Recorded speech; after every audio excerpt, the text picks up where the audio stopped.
Yes, guys, welcome back to We Are Tottenham TV with your boy Dave, presenting today, of course, with Paul and Ashmatic as well. Three great guests to have in the build-up. Today's lunchtime kickoff as we channel to Kenilworth Road to take on Luton. Many people, a lot of mixed reactions going into this game. Some fans not as confident because we've been turned over by teams like this before. But then you've got fans like me who go into every game now super confident. But we'll go around and see how the guests are. Paul, how are you keeping, my man? Yeah, I'm good, man. I'm pumped. I'm one of the excited fans because I want to see a good old shellacking because this would be revenge for when we last lost to them at Kenilworth Road in 1987, and I was there, and it was horrible. So I want to see that frown turned upside down today. Look, I'm super excited going into these games. A lot of it is to do with the style of football we play and the fact that we're never beaten. Definitely excites me. But Ash, how are you going into this game? Are you excited or are you one of these a bit nervous? Nah, I'm not nervous at all, man. I think Man. completely wrong. I think people got it completely wrong. And I think people are letting their emotions from last season dictate how they see this game going. I think it's completely overriding their logic in how things are gonna go on today. It's the worst team in the league. Let's not get it twisted. We're the best teams in the league. We're in form. The boys are on it. Trust me, it's a young squad. They're hungry. They're not gonna want to let it slip, especially after the win. Come on. What are we doing here? What are we doing? Come on. No, I agree. Paul, massive opportunity though to go top of the table today. Do you think Spurs would take it? Whereas in years gone by, we had similar opportunities and we didn't take it. Well, last year was terrible, wasn't it? Last year was terrible. The number of times, we had destiny in our own hands to like cement second place or get back into the top four or do this or do that. And we failed every single time. But this is a different team this year, much different. Our away form is really good. We're not scared of any of these teams. We're not. And our players haven't got that as a comfortable mentality. They like playing at Tottenham, but when they've got to get on the road a bit, maybe they're a bit tired and sleepy. Ange ain't having any of that bullshit this year. We're on the road and we're winning. So I'm full of confidence, man. And if we do win, top of the table. For people who say we're not in a title race, who is? Tell me. Look at the table. What, one of the teams below us that aren't as good as us? They're in the title race, but not Tottenham. No, I love it, man. We're under the radar. We're swooping in. Well, Paul, I want to stick with you on this one just quickly, and then we'll go and get Ashmatic's thoughts as well. At the start of the season, you hear all these pundits talk about teams that are going to be in a title race, but now all of a sudden Tottenham are in it. Now it's too soon to be talking title races. Oh, of course, man. Yeah, well, they only love it when Man City and Liverpool are up there, and maybe Arsenal. They let Arsenal in the boys' club once in a while. But no, apparently we haven't played anyone. Apparently last week we couldn't even beat a 9-man Liverpool, even though we won 2-1. So I don't know, man. Just keep writing us off. I love it. Yeah, lucky last week, but when Liverpool do it, mentality monsters. I mean, the bias is absolutely real. Ash, are we in a title race or are we getting too hyped too soon? You know what? I'll be honest with you. You have to be in it to win it. Yeah. Simple as that. I'll be real. And you know what? You're right. The prejudice is real. If anyone else, they're in a title race. If it's Spurs, it's too soon. We're lucky, or all of this. And the reality of it is, Conte last season was pushing for the title. He was. With that team he had, with the defense he had as well, and it wasn't as strong as it is this season. He was going for, and that's the reason why he left, because he wanted to get into the third. He wants to get into the third spot. And when that never happened, he realized that we weren't going to push for that title race. So at worst, we are fourth best team. At worst, we are fourth best team when he left. That's how you have to look at it, because even when we went to buy the players, right, those players were to push on for a title push. You know that? When we were trying to buy a keeper, a Destiny Udogie, that's what we were missing. We were missing a strong left wing back. We were missing a goalkeeper, and we were missing a creative mid. Yeah? Those things were addressed. So it wasn't like and a centre back. No, you have to put context on it. It wasn't like Arsenal, where Arsenal were so far behind their rebuild after Unai Emery. They had a lot of work to do. Spurs, never. We are a lot further on than most people realize, and that's the reason why we're kicking on so quickly.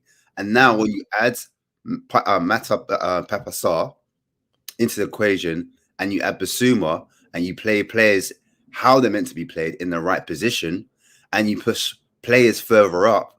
And now the mentality is different because everyone's enjoying their football, and it's no longer the pressure of we must win every game. Now it's performance over results. And now that mentality will breed results because now you're focusing on how you're performing, and he's given a platform to the lads. Don't worry, make a mistake. That's okay. That's all you want to hear as a footballer, because as a person, you want to unlock your creativity. You want to unlock your actual belief. That's the whole reason why you jumped on the pitch. That's the whole reason why you're looking forward to playing football. And now you've got a manager that's done that, and he's saying, look, just go and play your football, lads. And they all believe in their ability, and it's showing. There's no reason why. There's no reason why we're not in a title race. And it's no coincidence, shall I say, that we're in a title race for those reasons. And we're going to continue to be put under the radar, which is going to put less pressure on the actual players. And we've got a week. You saw how Conte's team did so well when they had one game to prepare. They flew up from 9th all the way to 4th. And it wasn't like we just made 4th. We were 4th, and then we dipped out of 4th. Then we went back into 4th at the last day of the window. But we were always in and rounds and about. So for me, this team is pushing on from the 4th position, and that's the reason why we're second at the moment, and we're going to go top. Now, whether we stay there is a different matter, but you have to be in it to win it. So it's not an illusion. Do you know what? For me, I think the biggest question is do we have the mentality to maintain it? And the reason why I say that, underneath Conte last year, 7 games in, 1-5 drew 2, exactly the same where we are at this point today. You know, and I would say after the international break, we unraveled, right? Completely unraveled. And look, it was a poor league last year, but by other results, it ended up keeping us up there for a large period. But the question for me is, do we have a different mentality this time round? I think yes. I think you've got, like Ashmatic is alluding to, right? You've took out a lot of the old guard through the new signings, through a Van de Ven, through an Adoji, through a Vicario, and Postecoglou for me. And I said this last year, the leadership in the dressing room was not right. When you see us going through 3 managers in a season, that shows you that the leadership, especially at a top club, is not right. And since Ange Postecoglou has changed that, you've now got a team that's young and hungry, and they go into games with no fear. That's the biggest thing for me. Before we went into games with fear, Hugo Lloris worried about whether he'd make a mistake. You look at the guy in the tunnel, more white than my bed sheets, you know, fearful of making a mistake. Eric Dyer, fearful of making a mistake. You could see that every time. We go back to Liverpool last year when he headed the ball into Mo Salah's path. I mean, just goes to show, fearful of making mistakes. I think this time around, we've got a team that, you know, they're not afraid of making mistakes. Ange Postecoglou also, it's a thing he's implemented with them, right? You play the way I want you to play. If you make a mistake, it's on me.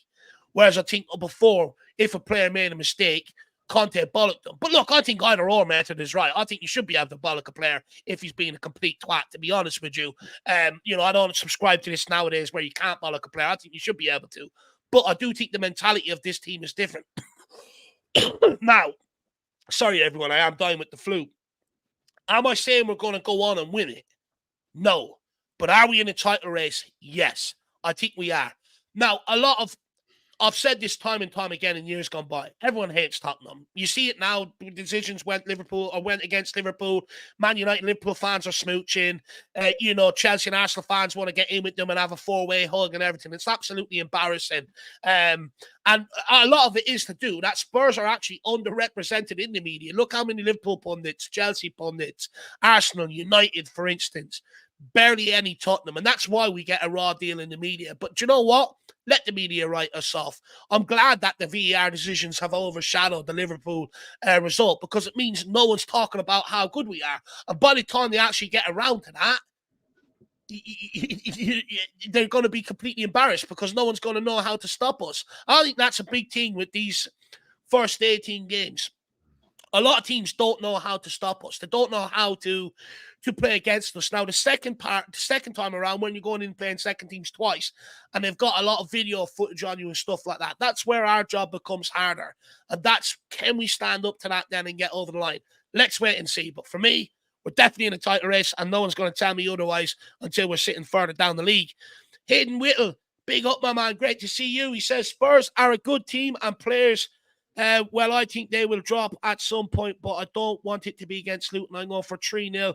Tottenham win. Paul, we'll go to you on this one, my man. Is there a fear of a drop-off? Because there is a look, half of the fan base, a lot of them, it's sort of like it's too good to be true right now. And that they fear there will be a drop-off, like I alluded to, there was under Conte. Well, I can't recall an Ange Postecoglou team, once they get going, then, dropping a couple of wheels off and having to, find the confidence again. I'm not even saying that this team has got going yet, by the way. There's a lot more to come out of Tottenham Hotspur. You think so? Oh, absolutely, man. Absolutely. They're at the start. They're at the start of working out how each other plays in this way. So I don't think there is going to be a drop off. I don't think there is. I think right now we are in the title race, like you both say. Whether we're in it until the end, who knows? But we're in it, and I'm enjoying every second of watching Spurs play at the moment. Every second, it's great. No, same here. So many fans at home going, no, boys, don't say it. You're going to put the mockers on it. But Aiden, my man, look, I think we should win today. I think the fact that Luton played Tuesday night against Burnley, we've had a full week to recover. I think we should look to hit them the first 15, 20 minutes. If we can score a goal within that 15, 20 minutes, their game plan changes. And for me, I think we go on to win that game easy, my man. Big up, Hayden. Really appreciate the support. But Ash, do you agree with Paul that you're not really fearful of a drop off this time around? Look, for me, it's as simple as this: the fan base have something called chaotic thinking, where you kind of think of the worst case scenario because of the past. Now, every Spurs fan is cautious for that reason. We know how we've been with Mourinho. We've been top of the league, even in January. Even in January, we were top of the league with Mourinho and still fell off horribly. We've seen how things went with Conte last season. Even seasons before that, we've had, even with Redknapp, we were like top of the table in January at one point. Or even March, we were top of the table with Harry Redknapp and fell off. And so every Spurs fan has that in the back of their mind. And that's the reason why we're having these type of thoughts where we're a bit nervous, we're a bit cautious. We don't really pump up our chests and say like, yeah, we're going to go for it as Spurs fans because of everything that's happened. Nobody wants egg on their face as well. So it's a bit of a pride thing. And there's nothing wrong with being cautious. Do you know what I mean? But sometimes you just have to look at what's going on, where our team is at. And I agree with Paul. I think in January, we're going to go and strengthen. We're going to shock people. We're going to strengthen. And I think we're one winger away from being a problem. I'm telling you. You see, when Johnson comes back, oh my Lord, and we get another winger of that kind of quality, like running in behind, pace, can finish. Because I think that was the difference between us and Liverpool. They've got Salah and Diaz. Obviously, Johnson was injured. But if we get two wingers of equal measure, you can't talk to us. And I know everyone's scared for our depth, but let's face it, one game a week. I doubt that we're going to get 4 or 5 injuries. It's different when you're in Europe and you're in competitions.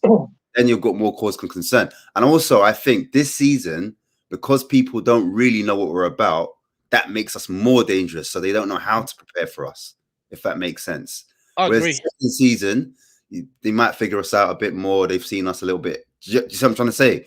Yeah. So right now, we're a little bit more unpredictable. They're having to go, managers are scrambling, looking at old Celtic videos, trying to figure out what Spurs are going to do. But we've got different characters to what Celtic have, different players, different skill sets. Yeah. So that's why we're throwing curveballs at the moment. And even on the bench, even though it's not super strong, when you even get someone like, I know I'm getting a bit forward, but like a Højbjerg, right, who I'm not a fan of, but he brings something different. I think he's a line breaker. So if, things are getting tight and, we need to come up for a winner, you bring a Højbjerg who's got a different skill set to Sarr, the way he passes from deep, he might find one of our top players. Do you know what I'm saying? And might end up creating a chance that way. So we've got different players with different mindsets, different skill sets to open up tees in different ways, which coaches can't always, prepare for. Yeah. Look, I completely agree with a lot of that. I think, where Spurs fans are saying maybe the drop off will happen is if we get a lot of injuries. You've already got a lot of injuries. We already had injuries going into Liverpool game. We still got out of that with a result. And I think it's different this time of year. Like I said, if you had Europe and you're in all the cups, maybe a bit of a different story. But the fact that we've got one game a week, I'm not sure how bad the injuries will curtail us. Maybe in certain areas, if you get Romero or Van de Ven injured, might come back to haunt you then, but I'm not so sure how much injuries will have a part to play this season. But big up, Aiden, my man. Really appreciate the support, Aiden, absolute legend. And we've got Keith Edwards, normally 1-0 down, our heads will drop. Not now, Paul. That's the motto, right? We never stop. We've seen it against Sheffield United, seen it against Liverpool. We'll just keep going. Yeah, and it's like, it's been an opening pattern of play where teams will try and come at us before they figure out what we're doing. And sometimes in those early exchanges, we've let a goal in. But the times we've done it, I've been watching thinking, it's all right, it's only a goal. We've got another 80 minutes. We're still going to win this game. And I think that's the way the players clearly are not giving up to till the whistle, and I don't think that it's going to get that far against Luton today, but it's nice. I'm sure it's nice if you're a player in that environment that no matter what, even if you're 1-0 down and 95 minutes are gone, you can still win. Yeah. Yeah, look, I think it's a huge plus. They used to call it Fergie time, now it's Ange time. But look, when it comes to this bounce back ability, I would say there was an element to it under Conte. The amount of times we went down in the first half, and sometimes we were coming out second halves and winning games.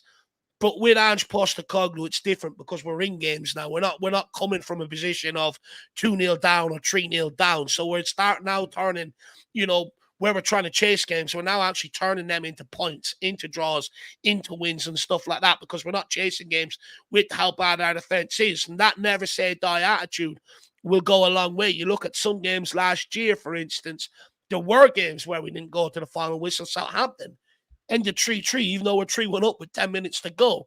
So this time around, it is a bit different mentality, absolutely. Big up Keith Edwards, my man. Really appreciate the support. And then we have Hayden Whittle says, I agree with you. We are in a tight race at the moment. Hopefully I'm proven wrong and don't drop. Look, my man, this isn't about proving people right or wrong or anything like that. This is just, we're riding the crest of a wave at the minute, and how far can we take it? Look, evidence is in years gone by is to say Tottenham will drop off, right? There's evidence for that. I just think with Ange, with this team, I think it's a little bit different this time around. I think, Ange, he's just a very good manager, in these moments, he knows how to get teams over the line and stuff like that. And, his team talks are absolutely inspirational as well. You've heard that come out about Tottenham players saying that. You've heard it from Celtic players, Australia players. His team talks are absolutely incredible. Look, I do think it's a bit different this time around. Like Ange said, I think we have to start believing and backing the team, and then it's up to them to produce it on the football pitch. And look, I don't think any of us are sitting here going to say we're going to win the title this year. But being in the title race and winning the title are two different things.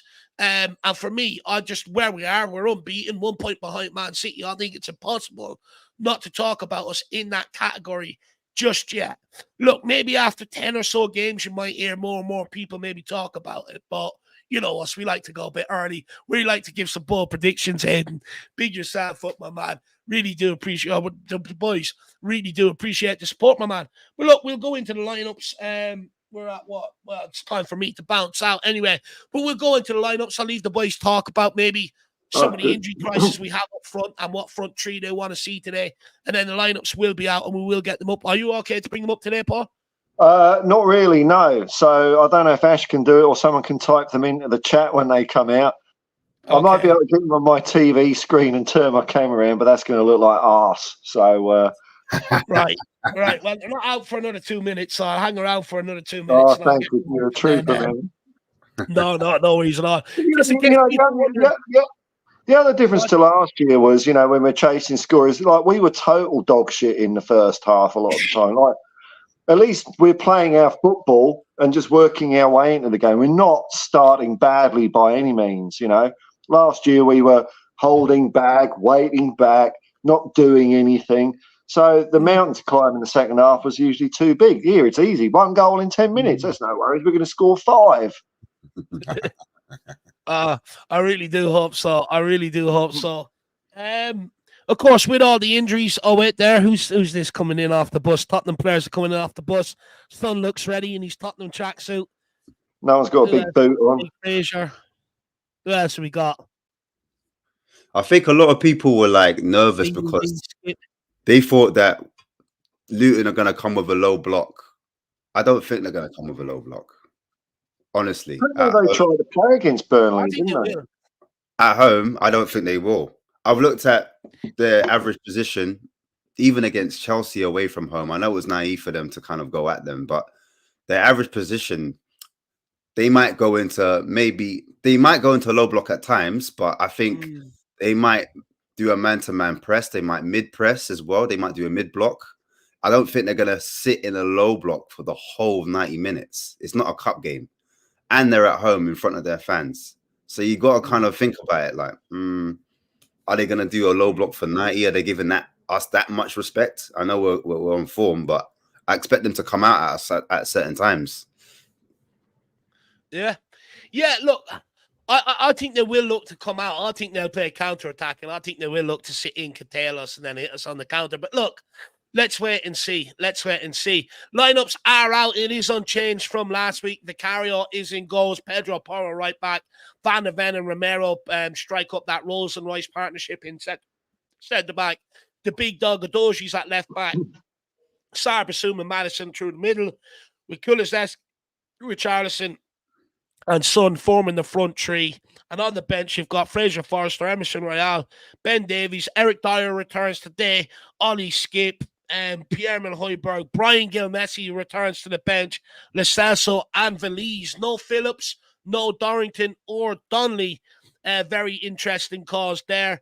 Look, I do think you might see Valise maybe come off the bench or a Gill come off the bench. It remains to be seen how fit Madison and Son are and how long they'll last. He did take them off, early enough into the second half against Liverpool and Arsenal. So be interesting to see what happens there. But they are your lineups. But look, guys, I do have to bounce, so I'm going to leave it there. Paul, I'll keep myself logged in the back end for a little bit so you can have these kept up on screen for the next 5 minutes or so. No worries, man. Thank you.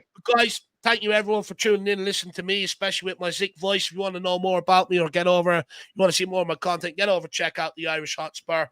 But look, I'll leave it to you in your capable hands, boys. See you soon. Come on, you Spurs. Cheers, Dave. Nice one, Dave. Big up.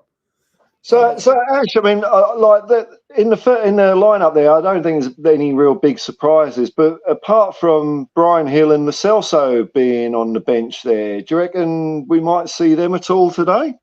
I hope so. I hope we get to see a little bit of Brian. I want to see some Brian time. Brian, as you know, Brian Hill Messi, as we used to call him. I think he needs chance on either wing, left or right. I don't mind who he comes on for. I know Son was nursing injuries, so that's the reason why we've been taking him off, like against Arsenal and Liverpool. And a lot of fans were unhappy that he was coming off so early because he's our most potent and deadly striker. But if he is nursing a groin injury and he needs to come off to kind of preserve him throughout the season, I'm not going to be mad at it. And then maybe Richarlison pushes up top. Or even if Richarlison was to come off and the Valise was to come on, and then Brian comes on as well, I'm still not mad at it. Do you know what I mean? So I would like to see Brian, to see what he offers, because I wasn't sure if he was going to get a look in after Manor Solomon was doing relatively okay, So it's just almost like a blessing for Brian Hill to see, well, for Ange as well, for him to see and have a look at him to see if, do we even need a winger? Can he actually perform at this level? For me, Brian, shots-wise, I think he needs to improve. He needs to take more shots on. When he was here at Spurs, he was assisting quite a bit. But in that final third, I need him to not just take on his man, but I need to have some end product. A bit like I'd say Kulusevski. Kulusevski, for me, the last couple games just needs a little bit more end product. He's good at holding the ball up, getting high up the pitch, taking his man on. First touch is good. Passing the ball is really good at. But I just need to see a bit more creativity in terms of assists from Kulusevski, in my opinion. But yeah, the same goes for Brian Hill. But Lesotho, for me, will be an interesting one. So if Luton are to sit in a low block for the whole game, and Ange wants to go a little bit more aggressive, because I think that's where we struggled against the 9 men, Liverpool, and we struggled a bit at times with Sheffield United to kind of break them down when they were just sitting off us so much. I think that Lesotho would be a good idea to bring him on at some point to kind of help with that creativity, to give something a little bit different to maybe what Sar's doing. So I wouldn't mind seeing like a Basuma, Maddison, and a Lesotho at one point. Whether we see that, maybe not. I'm not sure. I think Ange might take Maddison off at some point if he's carrying a knock, or if he feels like he needs to take him off, then I think Lesotho will come on for Maddison, in my opinion. But I wouldn't be mad if I saw, Lesotho, Maddison, and Basuma. But I would love to see Basuma a lot more forward as well, because against Sheffield United, when he was getting forward and getting into the box, he looked a little bit more dangerous. And even with, I think it was Bournemouth, when he got a bit more forward, he looked like he could get more shots off. I just want to see Basuma scoring. I want to see a goal from Basuma. I think that would be great, man. Yeah, just see one of his dances into the penalty area, because he's had a couple of good dribbles, hasn't he? But he just hasn't quite got one off, So, I'll be interested to see Brian Hill. I mean, I can't really judge him. I haven't seen enough of him. What I've seen, and he looks all right. I don't think his physical size is an issue. There's been plenty of small players that have played football and have worked their way around it. But yeah, maybe I actually, and like you were talking about the subs that Ange has been making, I agree with it. I don't want to face the chance that, when we play Liverpool at Anfield, next May, and the title's up on the line, but Maddison and Son are out with long-term injuries because we haven't managed them throughout the whole season because we wanted to win against Arsenal, or we wanted to do this, or we wanted to do that. I think Ange is definitely playing the long game. Plus, I think the players he's bringing on, like the likes of Højbjerg, each time he's brought them on, I mean, there is a bit of a collective groan. It's like, oh no, but he's getting better. He's like last week. I thought he was great. I mean, not as good as the A-listers, but whatever Ange is telling him to do is definitely getting into Højbjerg's head. He's kicking the ball forward, and Oliver Skip put a Liverpool player under pressure to score an own goal. So looks like it's working to me. Yeah, it's all rubbing off in the right direction, in my opinion. I definitely agree. So I think us moving forwards, like sometimes you need fresh legs, fresh ideas to come on the pitch to open things up if things aren't going your way. And if the team have done their homework, their due diligence against you, and you need to find a different way to open them up, then I think adding 1 or 2 players on that might see the game a little bit different and have a different type of energy to open up a team. Why not, man? Like we saw how good Højbjerg was in the first half of the season. So why not bring him on in certain times where it's a little bit tight and he's able to change and impact the game a little bit different? I'm very intrigued about Valise. We haven't seen a lot of him. So it'll be interesting to see what he can bring if he does come on again in the second half. And then also I'm looking at times, if we need to go ultra aggressive, I want Ange to risk it a bit more.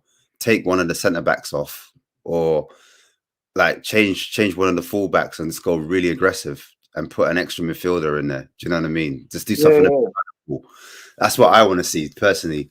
But I'm definitely up for the game. I'm thinking we need to go for this game. We need to make a statement. But at the same time, if we don't make a statement, I'm still not mad, because we're still going to go under the radar. And I'm all about that. Like to stay. We haven't played anyone yet, man. And then we can just cook quietly. I like us to cook quietly. That would be cool, man.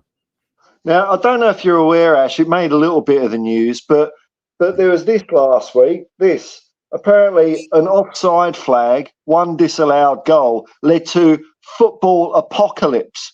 Everyone's despicable, reprehensible, the refereeing standards.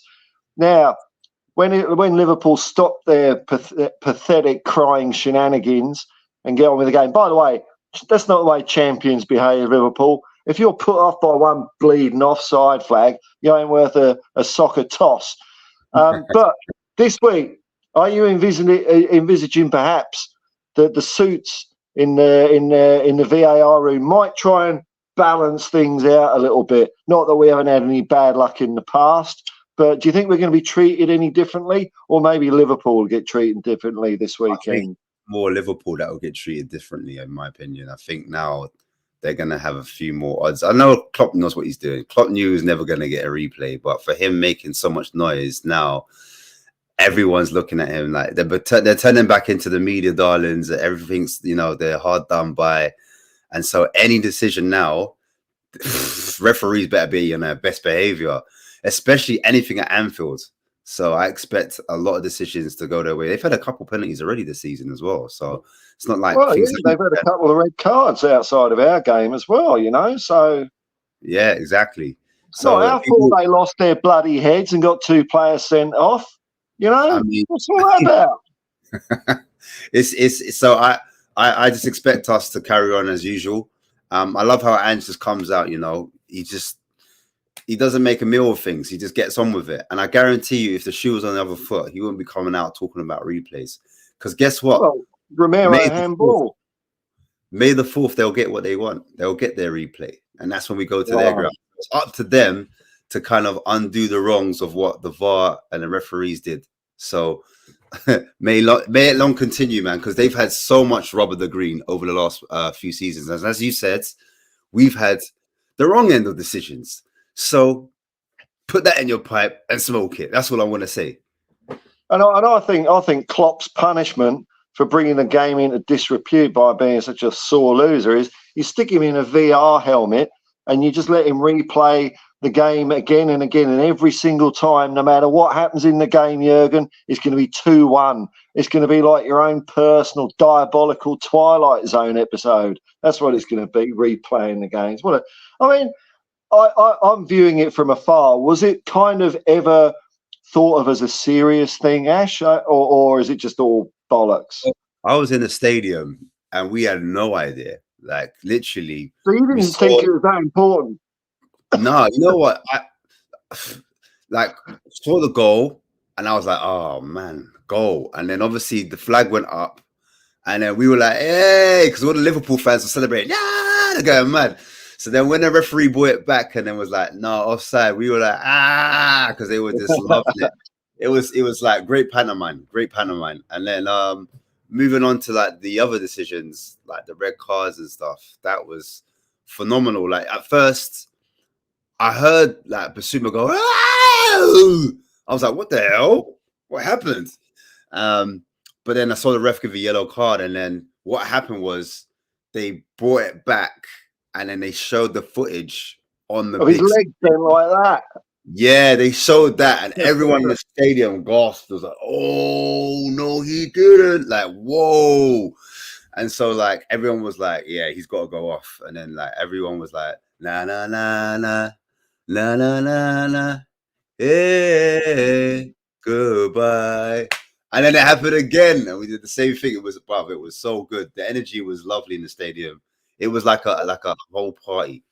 So and that, there was debate whether he intended to do it or not. I guarantee you, if it was Harry Winks on the ball, Curtis Jones wouldn't be so desperate to get the ball off him that it would lead to that cock up. It would have just it's Harry Winks, I'll let him go. But Yves Bissouma is a threat.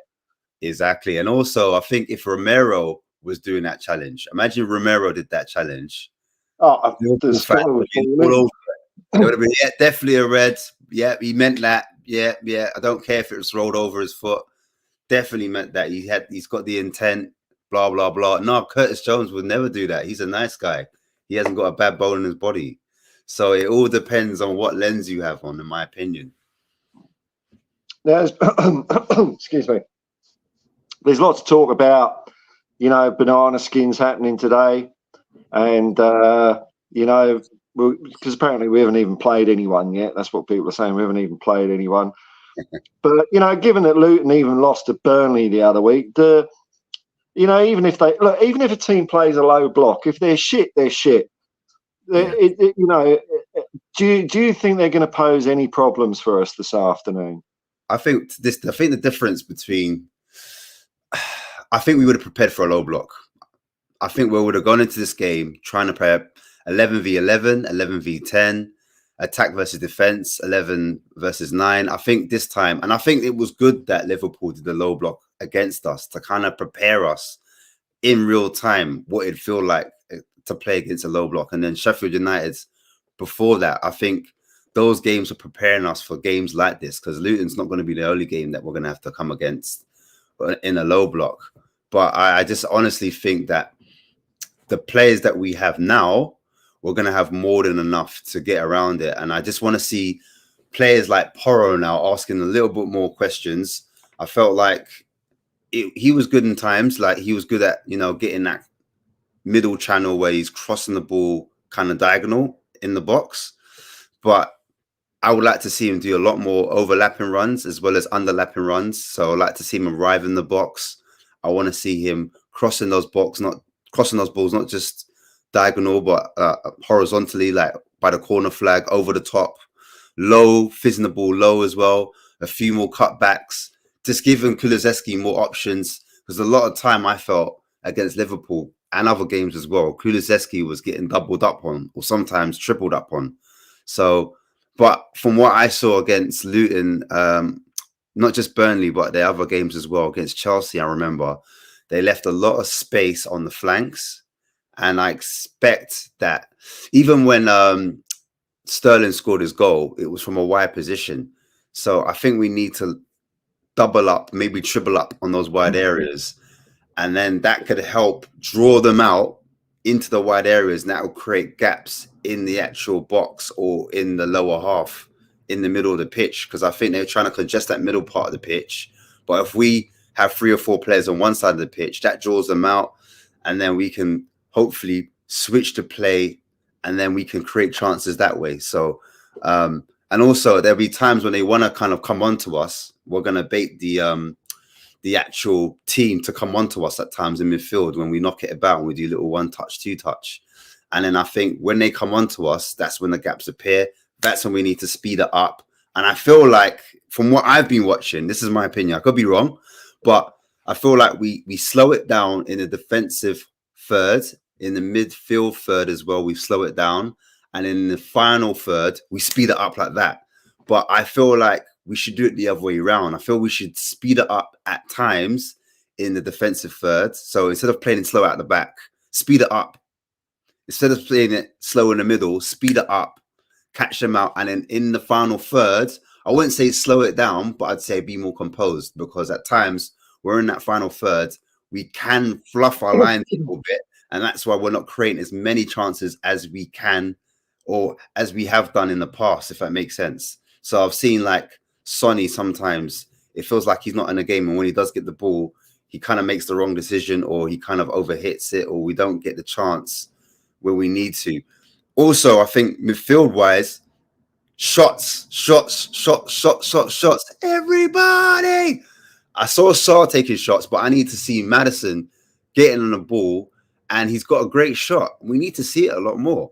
I said Porro earlier needs to take shots from outside the box, but I want to see Maddison take shots. And at times, when the ball's on, to play it centrally, right through the middle. Sometimes we can do that, and we're not doing it. We're doing maybe 1 or 2 passes a little bit too much. Reminded me a bit of the old school Arsenal. You know, when Arsenal used to pass it way too much, and they never used to take shots outside the box. Just shoot. What are you doing? Yeah. At times, just pass it, because sometimes you don't. The shot's not always on. So sometimes we just one pass away from getting it to the right player and creating that chance. And I think sometimes we need to be patient, and sometimes we need to speed it up. So it's just trying to find that balance, in my opinion, especially against teams. You mentioned the atmosphere in the ground there. So something that I think I noticed when I was watching the game last week, but I don't know because I wasn't there, but it felt like it, was like last year when we were dicking around, passing around at the back and losing the ball. There would always be a sort of a groan or sort of or just a clench. Frustration. We did it against Liverpool and we lost the ball. And the sound that I thought I heard from the crowd was kind of like, "It don't matter. We're going to get the ball back in 5 seconds." It wasn't like the instant, "Oh my God, what's he doing? We've lost the ball." Is the crowd getting more confident as well? I just put that into the fans as well. That's mad. Because before we were like really anxious, we're at the back, we were nervous, and also if you look at the type of players we had as well, the players we had, we thought, "Oh, there's a mistake coming anytime soon," because when the defenders passed it into the midfield was also a culprit of give it back. Yeah, passing it back, putting more pressure on, and even the goalkeeper, Lloris at times taking too long to pass it out and putting pressure on his defenders. So when he puts it into the centre-back's got nowhere to go but the fullback's getting pressed now, and that's the trigger, and then we lose the ball in that area because the keeper's taking too long to pass it out. And sometimes if he's going long, it's coming back on us because no one else in midfield can bring that ball down, and it's not sticking. And I would say this season, sometimes when we do go long, we do lose it sometimes. That has happened at times. But at the time, we're more able to deal with the press, deal with the threat. And then when we do have the ball in that midfield, we've got 2 or 3 midfielders that are press resistant. I think all of the midfielders, if you give it to them in tight areas, they've got no problems. And even the centre-backs. I think the centre-backs, they're really good at bringing it out forward. Like, sometimes you need your centre-back just to carry the ball up, just to alleviate the pressure of the midfield, and everyone can push up the pitch. When your centre-back doesn't want it, or he shies away and hides it in the pitch, then it's hard for us to progress the pitch. Sometimes our midfielders, like when Højbjerg was playing, he used to hide. Like, I felt like he would hide on the pitch. Area. Sometimes you need a man to stand up in that central area and just want it. And I think Basuma's really good at just staying in that middle ground and being that third man option, that third man pass. When you do 1 pass, 2 pass, you need that third man to beat that press, because that's what they're going to do at times. I think that's the reason why we play out from the back, to invite the pressure on. Or if we play it in midfield, if they don't want to come out to our defenders, we play it in midfield. So we invite that press on, because that's what I expect Luton to do. I expect Luton to not maybe do a high press. They're not going to do a high press, but I expect them to do a mid press at times, not just to sit back and defend in their box and not play at all. I know they're going to do some type of counter attack from football, but at times in the midfield, they're going to try and press on midfield at some point. And then that's when we speed it up, as I was saying. But I agree with you in terms about the actual crowd, because I was going off tangent there. The crowd, the away fans have been amazing all season, and even last season they've been amazing. So, like, I love what Sonny's done as a captain. He's brought the team over fans, and I think that's kind of galvanized the team, because we've got now a closer relationship with the team. And I think that was needed, because there was like almost a crack in the fan base and the actual players. I think there was a little bit of a distance, and I think Son doing that was class. He actually married the two together, and now they're using the energy of the away fans, the best away fans in the league, in my opinion. The best away fans, in my opinion. And he's using that energy to go on. And that's the reason why certain times we're starting so well. Like, away from home, I'm not so nervous. Before, we used to struggle away from home. We never used to pick up points. But now the team look like a different beast, a different animal away from home. And I'm actually looking forward to the away games as much as I'm looking forward to the home games. I don't know about you, Paul. Yeah. I used to love away games, because they were kind of, I don't know, just a jolly day out, you know. And it's just, you got nothing to lose really a lot of the time. But it was always nice to win. Now there is another game on this weekend, Manchester City versus Twats FC from down the road. I mean, I don't really care what the result is. If Man City wins, that's good, because I don't like Arsenal. If it's a draw, that's good, because that takes points out of the table. Yeah. And if Arsenal win, we're top of the league, and Man City must be crap because we're better than Arsenal. So Yeah. Where are you? Have you got any hat in the ring for that Draw. game? I want to draw. I want to draw. I want to The draw. draw, just I to want to draw. just take that point out, man. Yeah, I want to draw. Boring. Mix things up. If they, but you know what? The thing is, if they draw, I think the media are going to come onto us about the whole title race thing. I think that's when everyone's going to jump on us because the City have dropped points again, and also they look Like vulnerable. 2-2 or 3-3, then it could be like, they'll be all talking about that game instead of us walloping Luton. Yeah. That's true. That's true. If it's a mad game at down is at the Emirates, isn't it? Yeah. So if it's a mad game at the Emirates, and then everyone's talking about that, oh, like look at how the goals were, the City, then yeah, obviously the tension will be there because their fan base, well, not City's fan base, but it's more cooler. They're the cooler teams to talk about, right? I mean, oh yeah, Tottenham, cool, man. you know what I'm saying. Now, really, we're the cool team. What am I talking about? I'm moving mad. Yeah, we're the cool team. But I just think if they draw or City win, then yeah, I think we go. No, sorry. If they draw, we go top of the table. If Arsenal win, we go top of the table. If they win, they go back up. But yeah, it'll be interesting. I'm up for it, man. I just can't wait to see what happens. Either way, man, I'm not even fussed. I'm not phased about them. I just feel they're like City look a little bit suspect without Rodri. So that's why I'm excited for that game. I don't think they look quite the same without him. All right, well, it's time to wrap it up here on We Are Tottenham TV.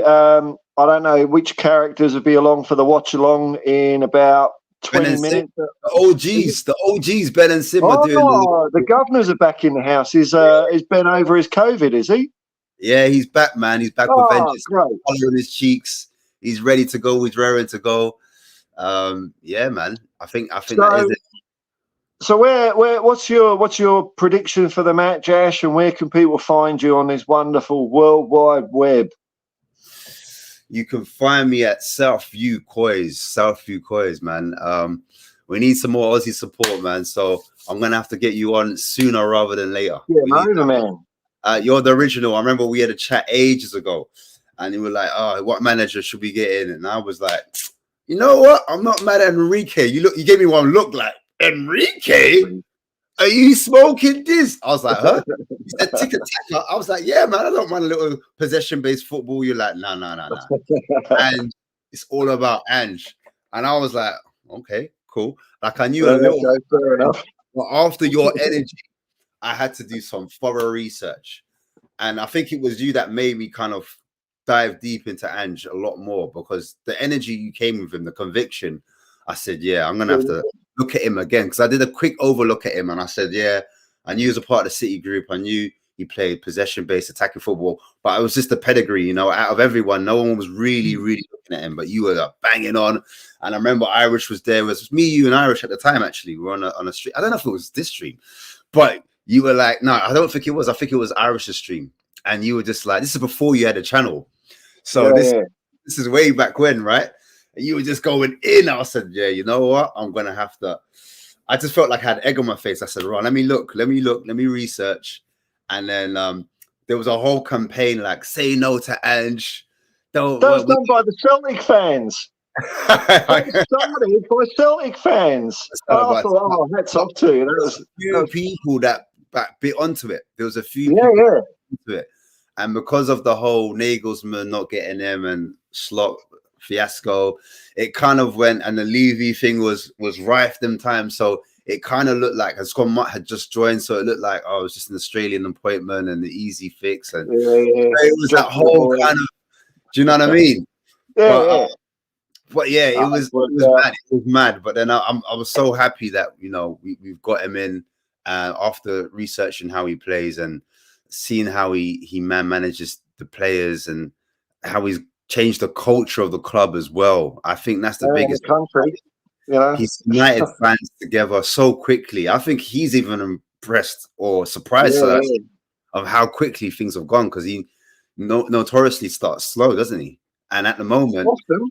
Well, way ahead of schedule. So, but at the same time, the quality that we have, as I said before earlier in the stream, if you check it, we were top 4 contenders. We were 1 win away from being third under Conte. And so if you check it, the team wasn't really that far away. And now you put in players in that play in their right position, and you're giving them confidence. And like Basuma's calling man dad. What? He's saying, bro, dad. I want to call Ange dad. But yeah, prediction wise, let's get back to that. Prediction, I think I've called 2-0. Only because, and it sounds very like conservative, but only because I've seen how we've done against low block teams of late. Haven't been the greatest, but on average, we get 2 goals per game. And that's the reason why. Because some people said 3-0 or 4-0. Some people have said 1-0. So I'm trying to, I think somewhere in the middle, 2-0, somewhere in the middle. So it's not too extravagant that we're going to rip them a new one. And 1-0 is a bit too low. I don't think it'll be a 1-0 win. I think somewhere in the middle. I think we'll batter them. Don't get me wrong, but it's just whether we have that, you know, the next edge. If we score early, then I can think maybe we'll get like it might turn into a 3-4-0.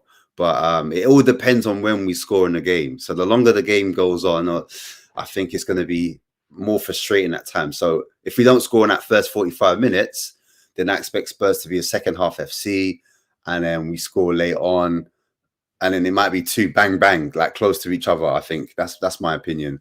But I just think we've got way too much quality for them, way too much quality in this starting 11. And even on the bench, I think Lo Celso and Brian Hill will add a different dimension to our squad. And I'm really excited to see what Lolo brings, man. Loso.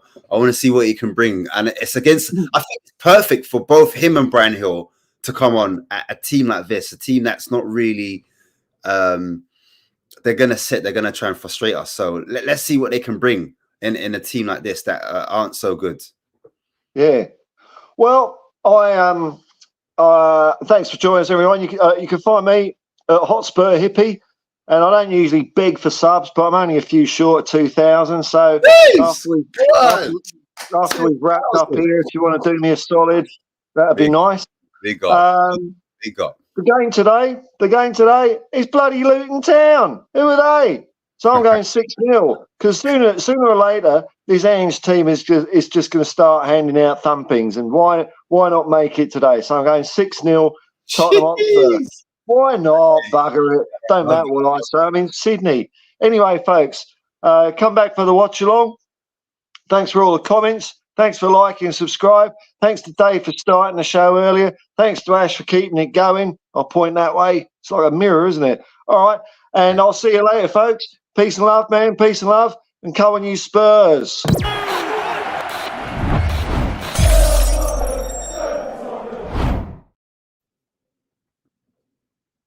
I clicked end.